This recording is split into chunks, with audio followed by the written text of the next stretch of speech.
নমস্কার আমার সকল ভাই ও বোনেরা। 2026 সালে যদি তুমি এনএম জিএনএম নার্সিং এক্সামের একজন ক্যান্ডিডেট হয়ে থাকো এবং অপেক্ষায় রয়েছো যে কবে ফাইনাল অ্যান্সার কি প্রকাশিত হবে, কবে রেজাল্ট প্রকাশিত হবে, তবে আজকের এই ভিডিওটি তোমার জন্য অত্যন্ত গুরুত্বপূর্ণ হতে চলেছে। প্রিয় ভাই ও বোন, আজ এই ছোট্ট ভিডিওতে আমরা ফাইনাল অ্যান্সার কি এবং একই সাথে রেজাল্ট নিয়ে তো আলোচনা করবোই। রেজাল্ট প্রকাশিত হওয়ার পর যখন তুমি কাউন্সিলিংয়ে অংশগ্রহণ করবে, রেজিস্ট্রেশনে অংশগ্রহণ করবে, তখন কোন কোন ডকুমেন্টসগুলো তোমার জন্য ভীষণ প্রয়োজন, কোন ডকুমেন্টসগুলো না থাকলে তোমার কাউন্সিলিং আটকে যেতে পারে, সেই নিয়েও কিন্তু আলোচনা করব। ভিডিওটি ছোট হলেও তোমার জন্য অত্যন্ত গুরুত্বপূর্ণ, তাই পুরো ভিডিওটি কিন্তু দেখার চেষ্টা করবে। আজ ভিডিওতে প্রথমেই তোমার সামনে রাখবো আমি যে আমাদের এই যে রেজাল্ট প্রকাশিত হবে, এই রেজাল্ট প্রকাশিত হওয়ার জন্য বেশ কিছু ধাপ থাকে। এর মধ্যে প্রথম ধাপ হচ্ছে মডেল অ্যান্সার কি। আমরা প্রত্যেকে মডেল অ্যান্সার কি পেয়ে গেছি। মডেল অ্যান্সার কি পাওয়ার পর বেশ কিছু প্রশ্নে আমাদের সন্দেহ ছিল এবং সেই প্রশ্নগুলো কিন্তু আমরা চ্যালেঞ্জও করেছি। এরপর ওএমআর রেসপন্স প্রকাশিত হয়েছিল। ওএমআর রেসপন্সের পরই কিন্তু প্রকাশিত হবে ফাইনাল অ্যান্সার কি।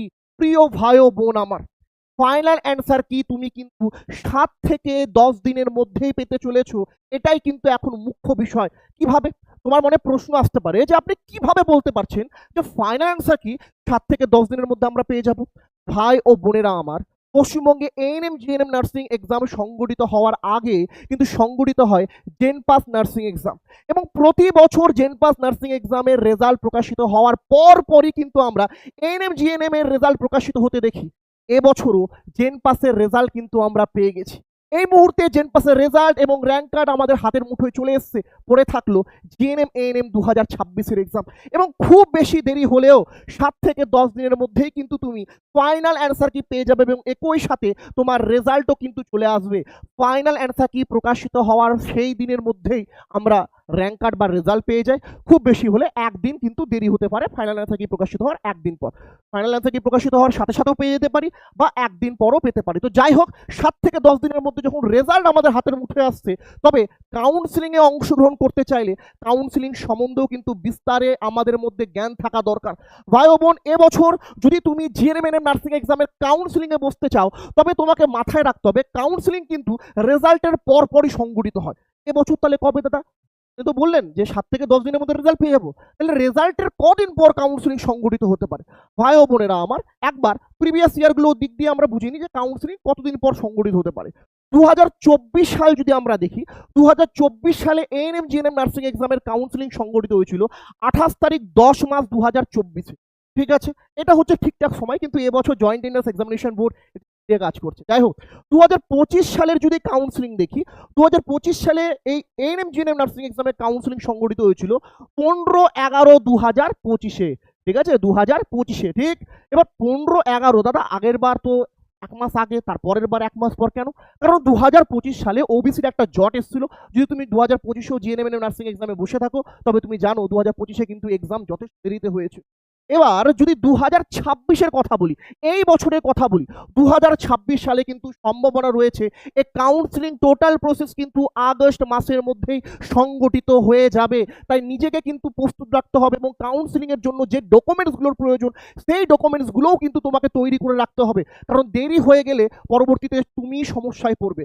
ভাই বোন আমার, কাউন্সিলিংয়ের ব্যাপারে যখন আলোচনা করছি, অনেকের মনে সন্দেহ আছে যে কাউন্সিলিং কিভাবে হয়, কাউন্সিলিংয়ের কটা ধাপ হয় দাদা, ফার্স্ট কাউন্সিলিং, সেকেন্ড কাউন্সিলিং শুনেছি নাকি? সেই নিয়েও আলোচনা করব, কারণ এই ভিডিওতে কাউন্সিলিং সম্বন্ধে তোমার যাবতীয় তথ্য কিন্তু পরিষ্কার হয়ে যাবে। তোমার মধ্যে কাউন্সিলিং নিয়ে কোনো ডাউটই থাকবে না। এবার তোমাকে বলে দিই, কাউন্সিলিং টোটাল 5টা পর্যায়ে হয়। 5টা পর্যায়ে। প্রথমে হবে তোমার রেজিস্ট্রেশন। জিএনএম নার্সিং এক্সামের রেজাল্ট তুমি যে হাতের মুঠোয় পেয়ে যাবে, তোমার হাতে একটা র্যাঙ্ক কার্ড চলে আসবে। সেই র্যাঙ্ক কার্ড আসার পর জয়েন্ট এন্ট্রান্স এক্সামিনেশন বোর্ড থেকে রেজিস্ট্রেশনের একটা সময়সীমা দিয়ে দেওয়া হবে তোমাকে। এবার রেজিস্ট্রেশন করতে দাদা কি কি লাগবে সেটাও বলে দেবো, একটু মন দিয়ে শোনো। প্রথমে রেজিস্ট্রেশন তুমি যখনই করলে, রেজিস্ট্রেশন করার সময় তোমাকে একটা অপশন দিবে চয়েস ফিলিং। এটা আবার কি দাদা? তুমি যে রেজাল্ট করেছো, সেই রেজাল্টের ভিত্তিতে পশ্চিমবঙ্গে এর কোন গভর্নমেন্ট কলেজটা তোমার চাই, এএনএম এর কোন গভর্নমেন্ট কলেজটা তোমার প্রয়োজন, সেইভাবে তুমি কিন্তু ধাপে ধাপে প্রত্যেকটা কলেজ গুছিয়ে চয়েস ফিলিং করতে পারো। পরবর্তীতে চয়েস লকিংও করতে হয়। এই চয়েস ফিলিং হয়ে যাওয়ার পর তোমাকে কিন্তু কাউন্সিলিংয়ে অংশগ্রহণ করতে হবে। ঠিক আছে, রেজিস্ট্রেশনে যেই অংশগ্রহণ করলে, কাউন্সিলিংয়ে যেই অংশগ্রহণ করলে, যদি তোমার সেই নাম্বারে কোনো কলেজ তোমার হাতের মুঠে চলে আসে, তবে কিন্তু তোমাকে সেই কলেজটার সিটটা বুক করতে হবে, সেই সিটটাকে লক করতে হবে, এবং সেই সিটটা তুমি যেই বুক করবে সঙ্গে সঙ্গে তুমি একটা অ্যালটমেন্ট লেটার পেয়ে যাবে। সেই সিট বুক করার জন্য একটা লেটার তোমার হাতে চলে আসবে। একই সাথে যে কলেজটা পেয়েছো তুমি বুক করে নিলে সাথে সাথে যে না দাদা আমি এবছর এনআরএস পেয়েছি, তো আমার এনআরএস বুক করে নাও। যে এনআরএস বুক করলে একটা অ্যালটমেন্ট লেটার তোমার হাতে দিয়ে দিবে, ঠিক আছে? যে ক্যাফে থেকে তুমি বুক করবে ওখান থেকেই দিয়ে দিবে, অনলাইনেই সবকিছু হবে। পরবর্তীতে সে কলেজে গিয়ে তোমাকে ডকুমেন্টস ভেরিফিকেশন করতে হবে। সাপোজ তোমার যদি এনআরএস হয়, সাপোজ তোমার যদি এসএসকেএম জিএনএম হয়ে গেল, তো সেই কলেজে গিয়ে ওরা একটা ডেট দিয়ে দিবে, সেই ডেটে এসএসকেএম গিয়ে বা এনআরএস গিয়ে বা মালদা মেডিকেলে গিয়ে তোমাকে কিন্তু ডকুমেন্টস ভেরিফিকেশন করাতে হবে। এবং এই ডকুমেন্টস ভেরিফিকেশন হচ্ছে সব থেকে বড় জিনিস। আজ এই ভিডিওতে কিন্তু আমি তোমাদের বলে দিব এই ডকুমেন্টস ভেরিফিকেশনের জন্য কোন কোন ডকুমেন্টগুলো সব থেকে মুখ্য প্রয়োজন হয়। ভিডিওতে বরকরার থাকো, এবং ডকুমেন্ট ভেরিফিকেশন হয়ে গেলে সেই কলেজে তোমার অ্যাডমিশন হয়ে যাবে। এইবার ভাই বোন, কাউন্সিলিং তো 5টা পর্যায়ে হয়। তো 5টা পর্যায়ে হলেও যদি তোমার মনে হয় দাদা আমি তো ফার্স্ট কাউন্সিলিং এর চান্স পাইনি, তার পরবর্তীতে কি কোনো কাউন্সিলিং হয়, আমি তার এই একটাই উত্তর দিব, অনেক বোনেদের এবার পরীক্ষা কিন্তু মোটামুটি হয়েছে। তাই এই বছর অনেকের মধ্যে এই ডাউটটা থেকে যাচ্ছে যে দাদা আমার যদি ফার্স্ট কাউন্সিলিং এ না হয় তাহলে আমার পরবর্তীতে কোন কাউন্সিলিং হবে। আমি একটু বলে দিই, কাউন্সিলিং এর যদি গল্পে আসো বোন আমার, কাউন্সিলিং 3টে ধাপে হয়। কি কি? প্রথমে হবে ফার্স্ট কাউন্সিলিং। যদি ফার্স্ট কাউন্সিলিং এ তুমি কোনো কলেজ পেয়ে যাও, কলেজটাকে বুক করে নাও, লক করে নাও, অ্যালটমেন্ট লেটার তোমার হাতে চলে আসলো। কিন্তু যদি ফার্স্ট কাউন্সিলিং এ তুমি কোনো কলেজ না পাও, তুমি সরাসরি চলে যাবে কোথায়? সেকেন্ড কাউন্সিলিং এ। ঠিক যেই সেকেন্ড কাউন্সিলিং এ তুমি গেলে আবার কিন্তু সেকেন্ড কাউন্সিলিং হবে এবং তার রেজাল্ট প্রকাশিত হবে। সেকেন্ড কাউন্সিলিং এও যদি তোমার না হয়, চলে যাবে তুমি অটোমেটিক মপ আপ রাউন্ডে, এবং মপ আপ রাউন্ডের সিট সংখ্যা কিন্তু খুবই সীমিত থাকে। এবছর আমাদের কাছ থেকে এই মুহূর্তের খবর অনুযায়ী প্রায় 300+ ছেলে মেয়ে কিন্তু ফার্স্ট কাউন্সিলিং এ পেয়ে যাবে, যদি এবছর তোমার প্রাপ্ত নাম্বার মিনিমাম 60 থেকে 65 হয়ে থাকে। ঠিক আছে, কারণ এবছর কাট অফ খুব কম যাবে। যদি তোমার প্রাপ্ত নাম্বার মিনিমাম 60 থেকে 65 হয়ে থাকে, ফার্স্ট কাউন্সিলিং এ জিএনএম পেয়ে যাবে। এটুকু আমি তোমাকে গ্যারান্টি দিয়ে বলছি। আমাদের কাছ থেকে যারা টার্গেটের ছাত্র ছিল মিনিমাম 300+ এর কাছাকাছি বাচ্চারা ফার্স্ট কাউন্সিলিং এমনি পেয়ে যাবে।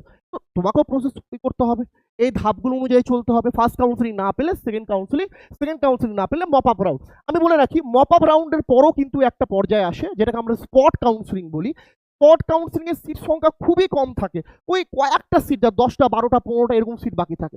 সাপোজ কোনো মেয়ে ফার্স্ট কাউন্সিলিং এ কোনো কলেজ পেয়ে গেল, সেই কলেজে ভর্তি হলো, ভর্তি হওয়ার পর তার মনে হচ্ছে যে না আমি এই কলেজে জিএনএম করবো না, আমি ছেড়ে দেবো সিটটা, তো তার সিটটা তো ফাঁকা হয়ে গেল। তখন স্পট কাউন্সিলিং এ কিন্তু ছাত্রছাত্রীরা সেই সিটটা পায়। ঠিক, তো এই ছিল কাউন্সিলিং এর ধাপ। এবার তো কাউন্সিলিং নিয়ে আশা করছি তোমার ধারণাগুলো ক্লিয়ার হচ্ছে। তাহলে কাউন্সিলিং এ সবার আগে তোমার কি রেজিস্ট্রেশন দরকার। কি দরকার? রেজিস্ট্রেশন। যেই তুমি রেজিস্ট্রেশন করবে, যেই তুমি রেজিস্ট্রেশন করছো, রেজিস্ট্রেশন করার পরই কিন্তু পরবর্তী ধাপ যাচ্ছে। তাহলে রেজাল্ট পাওয়ার পর তোমার সবার আগে যেটা করতে হবে সেটা কি? রেজিস্ট্রেশন। এবার রেজিস্ট্রেশনের জন্য কি কি লাগবে দাদা? রেজিস্ট্রেশনের জন্য ভাই ও বোন জাস্ট 3টে ডকুমেন্টস তোমার প্রয়োজন। কটা ডকুমেন্টস? 3টে ডকুমেন্টস প্রয়োজন। প্রথমত তোমার ব্যাংকের পাসবই থাকা দরকার। ব্যাংকের অ্যাকাউন্ট আছে? ফোন নাম্বার যদি না থেকে থাকে যাও যে কোনো ব্যাংকে গিয়ে একটা ব্যাংকের বই করে নাও, এবং সেই ব্যাংকের পাসবই কিন্তু তোমার থাকা দরকার। ঠিক আছে, এটা প্রয়োজন। এছাড়া কি লাগবে? তোমার উচ্চ মাধ্যমিকের রেজাল্ট লাগবে। ভাই ও বোন আমার, যারা এএনএম জিএনএম এর কাউন্সিলিংয়ে বসবে, প্রথমে তোমাদের রেজিস্ট্রেশন হবে এবং সেই রেজিস্ট্রেশনের জন্য ব্যাংকের বইয়ের সাথে সাথে উচ্চ মাধ্যমিক পাশের কিন্তু রেজাল্টটাও তোমার লাগবে। আর কি লাগবে? তোমার আধার কার্ড লাগবে। বাস, যদি এই 3টে তোমার কাছে থেকে থাকে তাহলে কাউন্সিলিং এর প্রথম ধাপ রেজিস্ট্রেশন তোমার কিন্তু কমপ্লিট হয়ে গেল, এবং রেজিস্ট্রেশনের পর পর তারপর ধাপ অনুযায়ী চলতে থাকবে। ঠিক আছে, আমি তো কিছুক্ষণ আগেই বললাম যে রেজিস্ট্রেশন হয়ে যাবে, রেজিস্ট্রেশনের পর কিন্তু পরবর্তী ধাপগুলোও চলবে। ঠিক আছে, এবার যদি তোমার এবছর মনে হয় যে দাদা আমি ফার্স্ট কাউন্সিলিং পাবো না, সেকেন্ড কাউন্সিলিং পাবো না, এবার পরীক্ষাটা খারাপ হয়ে গেছে, কারণ পরীক্ষার প্রশ্ন দাদা খুব কনসেপ্টুয়াল ছিল, আর পরীক্ষার আগে আমি কনসেপ্ট ওয়াইজ পড়িনি। প্রিয় ভাই ও বোন, 2027-এ নিজের প্রস্তুতি শুরু করো। 2027 সালে জিএনএম নার্সিং এক্সাম কিন্তু জুন মাসের প্রথম দিকেই সংগঠিত হয়ে যাবে। জুন মাসে পরীক্ষা সংগঠিত হবে ধরে নাও, কারণ এই মুহূর্তে জয়েন্ট এন্ট্রান্স বোর্ড যেভাবে চলছে পশ্চিমবঙ্গে, জুন মাসের মধ্যেই কিন্তু আসছে বছর এই এএনএম জিএনএম নার্সিং এক্সাম সংগঠিত হয়ে যাবে। এবং সেই এক্সাম তুমি যাতে ক্র্যাক করতে পারো তার জন্য কনসেপচুয়াল পড়াশোনা শুরু হয়েছে আমাদের সম্পূর্ণ নতুন ব্যাচ বেদব্যাস ব্যাচে। কত কোর্স ফি? 999 টাকা। মাসে মাসে না, সারা বছরে। আমরা পশ্চিমবঙ্গে 2021, 22, 23, 24, 25 পর পর 5 বছর ধরে জিএনএম নার্সিং এক্সামের জন্য পড়িয়ে আসছি। কয়েক হাজার ছেলে মেয়ে তাদের স্বপ্ন পূরণ করেছে আমাদের হাত ধরে। যদি তোমার মনে হয় এবছর তুমি একটা বেস্ট জায়গা চাও, আমি তোমাকে এটুকুটা বিশ্বাস দিয়ে বলছি, টার্গেট WBCS আমাদের টার্গেটের এই ব্যাচটা, বেদব ব্যাচটা সম্পূর্ণ নতুন ব্যাচটা তোমার জন্য সব থেকে বেস্ট হবে। যোগাযোগ করতে চাইলে 7872562940 এই নাম্বারেও যোগাযোগ করতে পারো, অথবা 6297747145 নাম্বারেও কিন্তু যোগাযোগ করতে পারো। যাই হোক, এবার সব থেকে মুখ্য বিষয় যে আমরা রেজিস্ট্রেশনের ব্যাপারে জানলাম। রেজিস্ট্রেশন আমাদের কমপ্লিট। জিনিস লাগছে রেজিস্ট্রেশন করতে, প্রথমত লাগছে আমার একটা ব্যাংকের পাসবই, তারপর লাগছে আমার উচ্চ মাধ্যমিক পাসের যে রেজাল্ট, তারপর লাগছে আমার কি, তারপর আমার লাগছে আধার কার্ড। Registration complete. রেজিস্ট্রেশন হয়ে গেলে চয়েস ফিলিং করব, সুন্দর করে কলেজগুলো গুছাবো। যদি কোনো কলেজ পেয়ে যায় সেই কলেজের সিটটাকে বুক করে নিব, অ্যালটমেন্ট লেটার পেয়ে যাব। সিট পাওয়ার পর আমাকে যেতে হবে কলেজ ভেরিফিকেশনে, যেখানে আমার ডকুমেন্ট ভেরিফিকেশন হবে, এবং এই জায়গাটা তোমাদের জন্য ভীষণ ভীষণ গুরুত্বপূর্ণ জায়গা। এবং এরপর কিন্তু অ্যাডমিশন। ডকুমেন্টস ভেরিফিকেশন আমি দেখেছি, আমার অনেক মেয়েদের কাছ থেকে আমি দেখেছি যে সবকিছু গুছিয়ে নিয়ে গেছে, কলেজে গিয়ে দেখছে যে মা আমি তো এটা রেডি করেই আসিনি। চান্স পাওয়ার পর সে কলেজ তার হাতছাড়া হয়ে গেছে। তাই এই ডকুমেন্ট ভেরিফিকেশনের ব্যাপারে একটু মন দিয়ে শুনবে ভাই ও বোন আমার। দেখো, টোটাল ডকুমেন্ট ভেরিফিকেশনের জন্য তোমার 15টা জিনিসের প্রয়োজন। 15টা? হ্যাঁ বোন আমার, ভাই আমার, 15টা। এই 15টা জিনিস কি কি সুন্দর করে তোমার সামনে গুছিয়ে রাখছি, যদি সম্ভব হয় খাতায় নোট ডাউন করে লিখে নিবে বোন আমার, ঠিক আছে? কি কি 15টা জিনিস দেখো।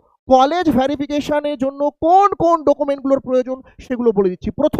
প্রথম তোমার সিট অ্যালটমেন্ট লেটার দরকার। রেজিস্ট্রেশন করার পর তুমি যদি কোনো কলেজ পেয়ে যাও, সে কলেজের সিটটাকে বুক করতে হবে, এবং বুক করার পর তুমি কিন্তু একটা সিট অ্যালটমেন্ট লেটার পাবে।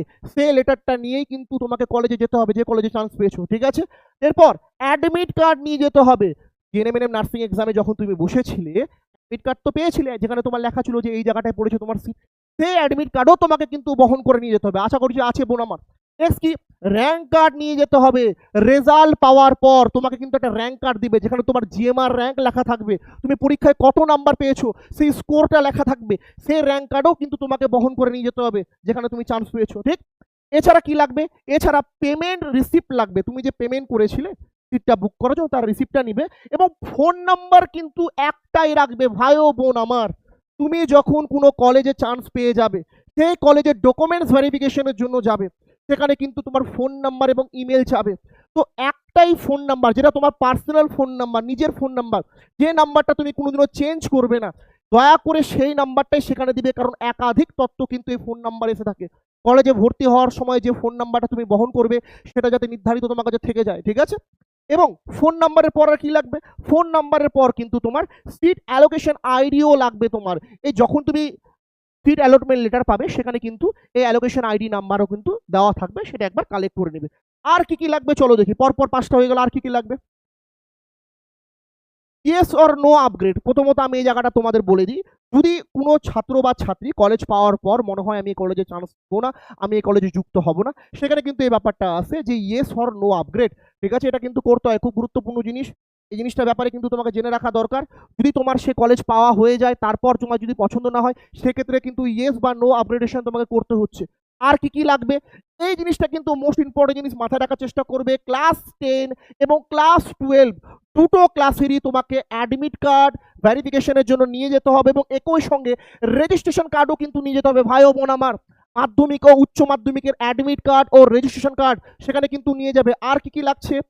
ক্লাস 12 এর মার্কশিট ও সার্টিফিকেট, মোস্ট ইম্পর্টেন্ট, এগুলো কিন্তু ভুললে হবে না। অরিজিনাল নিয়ে যাবে দয়া করে। অনেক ছাত্র বা ছাত্রী জেরক্স নিয়ে যায়, জেরক্স নিয়ে গিয়ে কোনো লাভ হবে না, তোমাকে অরিজিনাল নিয়ে যেতে হবে, ঠিক আছে? অ্যাডমিট কার্ড, রেজিস্ট্রেশন এবং ক্লাস 12 এর মার্কশিট এবং তার সঙ্গে ক্লাস 12 পাসের সার্টিফিকেটটা সব অরিজিনাল নিয়ে যাবে। তারপর কি, অরিজিনাল কাস্ট সার্টিফিকেট নিয়ে যাবে। তুমি এসসি, তুমি এসটি, নাকি তুমি ওবিসি, তুমি যে কোনো কাস্টের অন্তর্ভুক্ত হতে পারো, কিন্তু যখনই তুমি ভেরিফিকেশনের জন্য যাবে, অরিজিনাল কাস্ট সার্টিফিকেট নিয়ে যাবে। এবং যদি ওবিসি ক্যান্ডিডেট হও ভাই ও বোন আমার, অবশ্যই এনসিএল নিয়ে যাবে। এই এনসিএল নিয়ে প্রতি বছর কিন্তু জয়েন্ট এন্ট্রান্স এক্সামিনেশন বোর্ডের নির্দেশের সঙ্গে যে কলেজে তুমি চান্স পেয়েছো তার মধ্যে গন্ডগোল লেগে থাকে। আগের বার বলা হয়েছিল যে ওবিসি সার্টিফিকেটের রিভেরিফিকেশন হয়েছে, যাদের রিভেরিফিকেশন হয়ে গেছে তাদের এনসিএল লাগবে না। বিশ্বাস করো ভাই ও বোন আমার, কলেজগুলোর নাম নিচ্ছি না, কিন্তু বেশ কিছু কলেজ আছে যারা চেয়েছিল, জয়েন্ট এন্ট্রান্স এক্সামিনেশন বোর্ড বলেছিল যে রিভেরিফিকেশন হয়ে গেছে আর লাগবে না, কিন্তু তারপরও একাধিক কলেজ থেকে কিন্তু এনসিএল চাওয়া হয়। তো যারা এই মুহূর্তে একেবারে ক্লিয়ার যে আমাদের ভালো নাম্বার আসবে, এবং যারা ওবিসি ক্যান্ডিডেট তারাই কেবলমাত্র এনসিএল বের করবে। আমি বলে রাখি, এসসি এসটি ক্যান্ডিডেটরা দয়া করে এনসিএল বের করবে না। এনসিএল কেবলমাত্র ওবিসি ক্যান্ডিডেটদের বের করতে হয়। ক্লিয়ার? আর কি আছে দেখি, বার্থ সার্টিফিকেট, তোমার ডেট অফ বার্থ সার্টিফিকেট তোমাকে কিন্তু নিয়ে যেতে হবে। অনেকের কাছে এটা নাই, বলে এটা লাগবে, মাস্ট বি লাগবে ভাই ও বোন আমার। তো ডেট অফ বার্থ সার্টিফিকেটটা অবশ্যই রেডি করে রাখবে, তাও আবার অরিজিনাল, জেরক্স না কিন্তু। নেক্সট কি লাগবে, তোমার Aadhaar card, voter card, PAN card, এর মধ্যে যে কোনো একটি নিয়ে গেলে হবে, তাও অরিজিনাল। অনেক আমার ভাই ও বোনেদের, অল্প বয়সী বোনেরা হয় যারা জিএনএম ক্র্যাক করে, এএনএম ক্র্যাক করে, তাদের কাছে প্যান কার্ডও থাকে না, অনেকে তো 18 বছর হয়ই না বলে ভোটার কার্ডও থাকে না। কিন্তু আশা করছি প্রত্যেকের কাছে আধার কার্ড আছে। তো যখন কলেজ ভেরিফিকেশনে যাবে আধার কার্ড নিয়ে যাবে। ডোমিসিয়াল সার্টিফিকেট কিন্তু তোমাদের জন্য খুব গুরুত্বপূর্ণ, অবশ্যই তোমাকে ডোমিসিয়াল সার্টিফিকেট নিয়ে যেতে হবে। ডোমিসিয়ালের 3টে ভাগ হয়, তবে এর মধ্যে প্রধান দুটো হচ্ছে A1 আর A2। ভাই ও বোন আমার, যদি সম্ভব হয় তাহলে ডোমিসিয়ালের A1 সার্টিফিকেটটা নিয়ে যাওয়ার চেষ্টা করবে। ডোমিসিয়াল A1 সার্টিফিকেটটাই বেশি গ্রহণযোগ্য। হ্যাঁ, ডোমিসিয়াল A2 নিয়ে গেলেও কোনো অসুবিধা হয় না, কিন্তু যদি সম্ভব হয় ভাই ও বোন আমার, ডোমিসিয়ালের A1 সার্টিফিকেট, পারফর্মা A1টাই নিয়ে যাওয়ার চেষ্টা করবে। ক্লিয়ার হয়েছে? আমি এক কাজ করবো, ডোমিসিয়ালের এই পারফর্মাগুলো তোমাদের গ্রুপে দিয়ে দিব। যারা আমাদের হোয়াটসঅ্যাপ গ্রুপে যুক্ত আছো খুব ভালো কথা, যদি যুক্ত না হয়ে থাকো কমেন্ট বক্সে আমি একটা হোয়াটসঅ্যাপ গ্রুপের লিঙ্ক দিয়ে দিচ্ছি, যুক্ত হয়ে যাবে, সেখানে পিডিএফটা পেয়ে যাবে। ডোমিসিয়াল সার্টিফিকেট হোক কি মেডিকেল ফিটনেস সার্টিফিকেট হোক। দেখো নেক্সট বলেছে কিন্তু মেডিকেল ফিটনেস সার্টিফিকেট, ভাই ও বোন, মেডিকেল ফিটনেস সার্টিফিকেটে একাধিক মেডিকেল টেস্ট করে কিন্তু তোমাকে সেই ভেরিফিকেশনে যেতে হবে। ঠিক শুনেছো? তুমি যদি এবছর জিএনএম নার্সিং এক্সামের কাউন্সিলিংয়ে অংশগ্রহণ করো, কোনো কলেজে সিট পাও, সে কলেজ ভেরিফিকেশনে যাওয়ার সময় তোমাকে মেডিকেল ফিটনেস সার্টিফিকেট যেতে হবে। এবার এই মেডিকেল ফিটনেস সার্টিফিকেট তুমি কোনো নার্সিং হোম থেকেও বের করতে পারো, অথবা কোনো হসপিটাল থেকেও বের করতে পারো, সরকারি হাসপাতাল থেকে। নার্সিং হোম বলতে প্রাইভেট যেগুলো হয়, ঠিক আছে? যদি নার্সিং হোম থেকেই করো তখন তোমার 5,000 7,000 খরচা লাগবে। যদি সরকারি হাসপাতালে যাও বিনামূল্যে হয়ে যাবে। কিন্তু বলে রাখি, মেডিকেল ফিটনেস সার্টিফিকেট চেষ্টা করবে রেজাল্ট বেরোনোর পরই বের করার। যদি সম্ভব হয়, যদি রেজাল্ট ভালো হয়, ঠিক আছে, ডোমিসিয়ালটা আগের থেকে বের করার চেষ্টা করো। অনেকে তো ক্লিয়ার যে দাদা আমি এবছর 65 পাচ্ছি, আমি তো বলে দিয়েছি তুমি যদি 60 থেকে 65 পেয়ে থাকো, এবছর 90% চান্স আছে তুমি জিএম পেয়ে যাচ্ছ। তো তুমি চেষ্টা করো যে ডোমিসিয়ালটা যাতে তুমি আগের থেকে বের করতে পারো। অনেক জায়গায় তো ভিডিওরা দিতে চায় না, তখন বলে আগে দেখাও তোমার র্যাঙ্ক কার্ড, তারপর দিব ডোমিসিয়াল। যাই হোক, যদি সম্ভব হয় বের করে নিও, ঠিক আছে? এবং রেজাল্ট বেরোনোর পর অবশ্যই মেডিকেল ফিটনেস সার্টিফিকেটটা কিন্তু প্রত্যেকেই করবে। চলো নেক্সট দেখি, আর দুটো জিনিস আছে মাথায় রাখবে। দুটো জিনিস কি কি? প্রথমত 4 কপি পাসপোর্ট সাইজ ছবি নিয়ে যাবে তোমার, 4 কপি। আর দয়া করে সেই ছবিতে ওই ছোটবেলা যেরকম দাঁড়াতে, এই যে এরকম করে ছবি নিবে, ঠিক আছে? রোমাঞ্চকর হিরো হিরোইনের মতো ছবি নেবে না, যে চুলগুলো উঠছে এরকম করে ছবি নিয়ে নিলাম, বা ছেলেরা একটু চশমা পরে নিল, ওরকম করে যাতে না হয়, নর্মাল যাতে তোমার ছবি থাকে। 4 কপি কিন্তু পাসপোর্ট সাইজ তোমাকে ছবি নিয়ে যেতে হবে। আর কি, লাস্ট আন্ডারটেকিং ফর্ম কিন্তু তোমাকে অবশ্যই মনে করে নিয়ে যেতে হবে। তো এই ছিল সেই 15টি জিনিস, যে 15টি ডকুমেন্টস তোমাকে অবশ্যই মনে করে কলেজ ভেরিফিকেশনের সময় নিয়ে যেতে হবে। 1 মিনিট দাঁড়াও, স্ক্রিনশট নিয়ে নিবে, আমি সুন্দর করে তোমার সামনে রাখছি, ঠিক আছে? তো এই ছিল সেই 15টি ডকুমেন্টস, যে ডকুমেন্টসগুলো অবশ্যই মনে করে তোমাকে কলেজ ভেরিফিকেশনের সময় নিয়ে যেতে হবে। তো আশা করছি ভাই ও বোন প্রত্যেকের রেজাল্ট ভালো হবে। যদি রেজাল্ট কোনো মতে খারাপ হয়ে যায়, কোনো রকম দুঃখ করার কোনো দরকার নেই। খাটো ভাই ও বোনেরা আমার, খাটো। 2026 তোমাদের জন্য সুবর্ণ সুযোগ নিয়ে আসতে চলেছে। রাজ্য সরকারের পরিবর্তন হয়েছে, একাধিক চাকরির এক্সাম আসছে, আইসিডিএস আসছে, গ্রাম পঞ্চায়েত আসছে, মেয়েদের 33% সংরক্ষণ দিচ্ছে। আর যদি তোমার মনে হয় যে না দাদা আমি জিএনএমই ক্র্যাক করবো, তবে ভাই ও বোন আমার, জুন মাসে 2027 কিন্তু জুন মাসের মধ্যে এই জিএনএম নার্সিং এক্সামের পরীক্ষা হবে। তার জন্য নিজেকে প্রস্তুত করো। আশা করছি অবশ্যই সফলতা তোমার কাছে এসে দাঁড়াবে। চলো আজকের ভিডিও এটুকুটাই। ভিডিও ভালো লেগে থাকলে ভিডিওটিকে লাইক করে দিবে, এবং চ্যানেলে নতুন হলে চ্যানেলটিকে অবশ্যই কিন্তু সাবস্ক্রাইব করে দিবে।